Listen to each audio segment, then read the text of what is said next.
Hey, so this episode is a charged one. And as we do here, it's a clarifying one as well. The conversation that we're going to get into is challenging you to ask yourself, when should you fight? And how do you know if the fight is worth it? We're continuing the series from the book, The Art of War for Women. And the author sums it up like this: if you must fight, get total victory. But I want to take some time to slow that down a little bit, to unpack it, to walk it step by step. Because if you are a woman on a confidence growth journey, you already know that every battle is not yours. Just because something gets brought to your doorstep doesn't mean you have to pick it up. You already know that every fire doesn't deserve your fuel. And so, as we walk through how to fireproof yourself, we're going to talk about what that looks like. So let's get into it. Hey, y'all. Welcome to Confident Women Glow. I'm Mo James, and this is the podcast where we dive into self discovery, self trust, and self expression to help you create a life that's true to who you really are. I believe that confidence isn't just a mindset, it's a practice. It's about showing up boldly even when life feels messy and owning your journey every step of the way. Thanks for tuning in. Let's get into this episode. Can we take a moment to talk about reflection and growth? I know this journey of self discovery, self trust, and self expression isn't always easy, but having the right tools makes all the difference. And that's why I created the Inner Strength Journal. This isn't just another journal, it's a space for you to connect with your thoughts, honor your emotions, and design your masterpiece life one page at a time. Each prompt in this journal is carefully crafted to help you dig deeper into what matters most to you, to build your confidence, and to take aligned action. So, if you're ready to carve out intentional time for yourself and start designing a life that feels true to who you are, grab your copy of the Inner Strength Journal today. Head over to innerstrengthjournal.com to order yours now.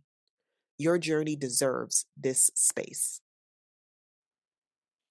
So the author starts the lesson, fireproofing yourself, by writing this: no matter how peaceful and easygoing you are, somewhere out there, someone is calculating how to improve their position at your expense. Yikes. Let's sit in that for a minute. It doesn't matter how nice you are. There's an episode back in the archive. You can find it. I know it's there, called Nice, Be Nice for What? It doesn't matter how nice you are. It doesn't matter how accommodating you are. It doesn't matter how small you make yourself. There will always be somebody calculating how to improve their position at your expense. Even if you have bent yourself over backwards, it's still going to happen. I'm not saying this to scare you. I'm saying this to remind all of us that conflict exists. You can be conflict avoidant. You can be conflict averse. It don't matter. It can still find its way to you. Harm exists. Injustice exists. No matter what we do, we cannot prevent every attack or betrayal or challenge. But we get to decide if we will allow those things to burn us down, or if we will allow those situations to refine us and reveal who we really are. Now, listening to this, you might already be imagining a situation that involves a person or people, but I want you to know that a person, place, or thing can't come for you. This conversation reminds me of an experience I had when I was in basic training.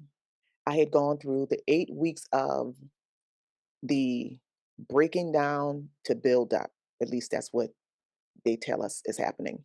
But I had injuries. I was exhausted. I was stressed out. All of these things. And we were coming up on our final ruck march, 35-pound rucksacks on our backs, and a final field exercise. And this is the thing, I went into the ruck march, I was already injured. My ankle had been taped up for weeks by this time. And I got through the march and got to the field. And while we're in the field, my roommate accidentally stepped on that same ankle. And when I tell you, I hollered and cussed. I cussed loud. The drill sergeant was like, James, we are observing noise discipline. Because I was cussing, because I was in a lot of pain. And I could have tapped out right then. I could have asked to go back. I could have asked him to take me to the doctor. I could have done all those things, but I didn't because I knew if I had done that, I was not going to graduate on time and I had suffered enough. And so I told myself that I just needed to get through these last 2 days and march forward. The thing is, I was carrying a lot of pain, I was carrying a lot of fear, but I was carrying myself too. And so we got through the field exercise and we are marching back. And I'm on the last thread, the last thread. And eventually one of the drill sergeants saw just like how much I was struggling. And they were like, get your dumb ass on the back of this truck. They put me on the back of the truck. And I rode, instead of marching back, I rode back on the back of the truck. And when we got back to the barracks, we had a bonfire. And I sat by that fire weeping, like weeping and trying not to wail. And I wasn't doing that because I was weak. I wasn't doing that because I was defeated. I was doing that because I had survived something that I did not think I could. And in that moment, I learned that sometimes fireproofing yourself isn't about never hurting, right? It's about knowing when the fight is worth it.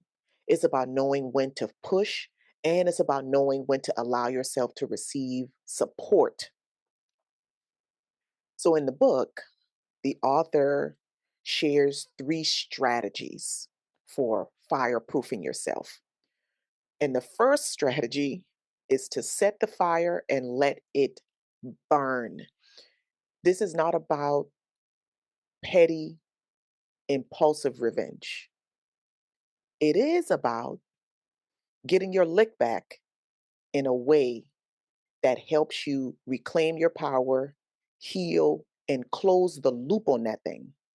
This is where you ask yourself, what action could I take that would allow me to reclaim my peace and my dignity without tying myself to this person, place, thing, or situation forever?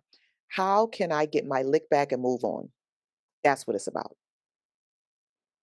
The second strategy is to harness your killer instinct. And the author gives us this metaphor in the book about learning how to flip a pancake in a pan, like without a spatula.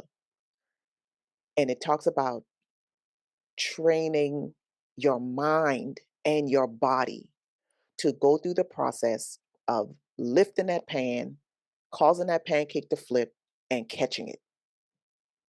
It challenges you to pause before you flip because you recognize that you need perfect strength, perfect courage, and perfect control. And that is the balance that we need in life.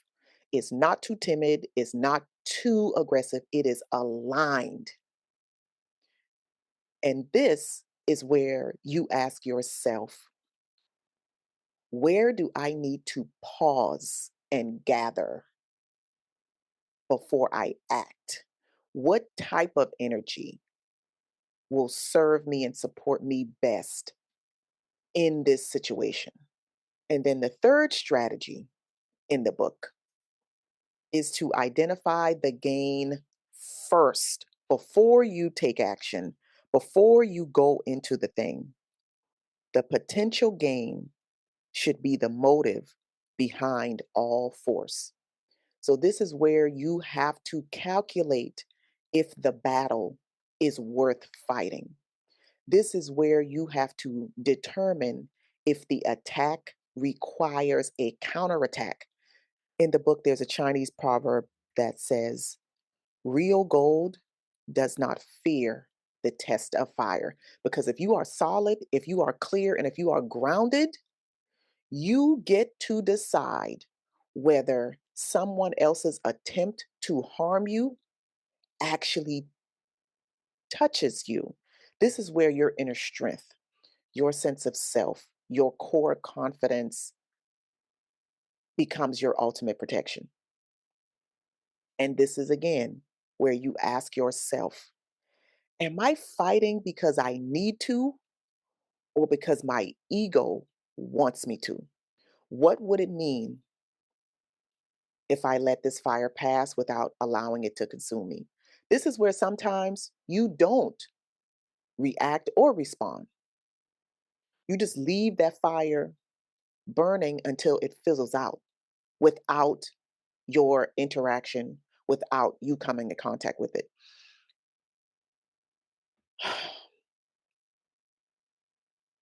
Sometimes being fireproof is about knowing if the fire, if the situation you are in is worth fighting through. Because every fight, every fire is not assigned to you. But again, if you are going to fight, get total victory. This is where you prove to yourself that you can endure.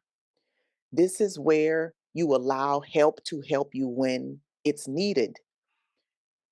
I learned on that rock march that there is a balance between grit and just sheer will and grace, that ebb and flow between pushing and receiving, that back and forth between holding the line and knowing when it's okay to lean. And that's what I want you to take away from this episode. So, if this conversation stirred something in you, I invite you to explore it deeper in the Inner Strength Journal. Use it to help you because you cannot choose your battles wisely if you don't first know your own worth, your own values, and your own power. So, if you haven't already listened to the previous 2 episodes in this series, I encourage you to do that. Get your copy of the Inner Strength Journal. It is available in paperback and it's available in ebook. And last and certainly not least, do not give up your glow. I don't care what is out here trying to dim your light. You hold that thing tight, you protect it fiercely. Stay strong, stay strategic, and stay rooted in the truth of who you are. Okay. Thanks for sticking with me to the end of this episode. I hope you are feeling inspired and ready to take the next step toward your masterpiece life. If this episode resonated with you, I'd love it if you left a rating or review in your podcast player. It helps more women like you find the show. And if you're ready for deeper conversations and support, come join us in the Glow Circle membership community. Your first 7 days are free, and we would love to have you. Thank you for being a part of this amazing community. Until next time, keep glowing. Later.